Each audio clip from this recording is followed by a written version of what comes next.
ওয়াদ-দুহা ওয়াল-লাইলি ইযা সাজা মা ওয়াদ্দা'আকা রাব্বুকা ওয়া মা ক্বালা। সূর্য কিরণের শপথ, আলোর শপথ, রাত্রি যখন নিঝুম হয়ে যায়, গভীর হয়ে যায়, তার শপথ আপনার প্রভু আপনাকে ভুলে যায় নাই। সুবহানাল্লাহ বলেন। আপনার প্রভু আপনাকে মোটেও ভুলে যায় নাই, আপনার প্রতি অসন্তুষ্ট হয় নাই, আপনাকে পরিত্যাগ করে নাই। কাফিররা যে বলে ওটা বানায়া বলে। এখন প্রশ্ন হচ্ছে যে মহান আল্লাহ রাব্বুল আলামিন মাঝখানে ওহী কেন বন্ধ করলেন? প্রতিদিন যদি পোলাও খুরমা খান ভালো লাগবে? কথা না বলে বুঝি কি ভালো লাগবে? ভালো লাগবে না। যারা আমরা চাকরি করি, প্রত্যেক দিন চাকরি, কোনো ছুটি নাই, ভালো লাগবে? আর ওহী, এটা কি ওহী নেওয়া, ওহী রিসিভ করা, এটা কি কষ্ট না একেবারে সহজ? অনেক কষ্ট।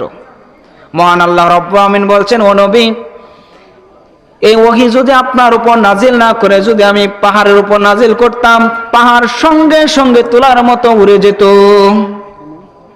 পার চূর্ণ বিচ্ছিন্ন হয়ে যেত ওহীর এত পাওয়ার।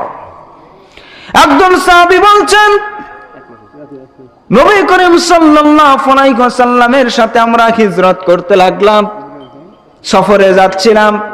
এমন সময় নবী করিম সাল্লাল্লাহু আলাইহি ওয়াসাল্লাম উট টানাচ্ছেন, উটের পিঠে। কিন্তু এমন সময় ওহী নাজিল হলো, দেখতে পেলাম সঙ্গে সঙ্গে উটের পা গুলো অর্ধেক বালু নিচে ডুবে গিয়েছে। তাহলে কি পরিমাণ ওহীর ওজন, যার কারণে উট শুকনো মরুভূমিতে ডুবে যায়। আরেকবার ওহী নাজিল হলো, নবী করিম সাল্লাল্লাহু আলাইহি ওয়াসাল্লাম আরাম ফরমাচ্ছেন, একজন সাহাবীর রানের উপর মাথা রেখে।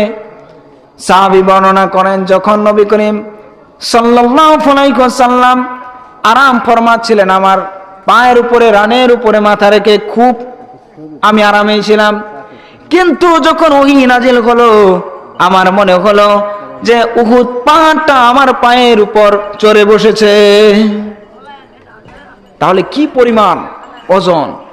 হযরত আয়েশা রাদিয়াল্লাহু তাআলা আনহা বলেন, শীতের রাত, কনকনে শীতের রাত, আমরা শীতে কাঁপুনিতে বাঁচি না। এমন সময় নবীজি কাঁপতেছেন, হঠাৎ করে দেখতে পেলাম নবীজি তার কপাল বেয়ে, মুখ বেয়ে, দাড়ি মুবারক বেয়ে বেয়ে গেমে টপ টপ করে পানি পড়তেছে। আমি বুঝতে পেলাম নবী করিম সাল্লাল্লাহু আলাইহি ওয়াসাল্লামের প্রতি ওহী নাজিল হয়েছে। তার মানে ওহী রিসিভ করা অত্যন্ত একটা কষ্টকর, ঠিক কি না? এত শীত যে শীতের রাত্রে সঙ্গে সঙ্গে সে গেমে যায়। আবার উটের পা সেই মরুভূমিতে গেড়ে যায়, কি পরিমাণ কষ্ট।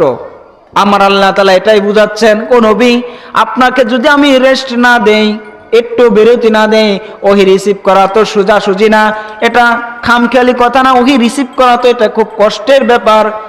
সুতরাং এই জন্য আপনাকে আমি একটু বিরতি দিলাম, একটু রেস্ট দিলাম, যাতে করে আপনি একটু জিরিয়ে নিতে পারেন, একটু আরাম ফরমাতে পারেন।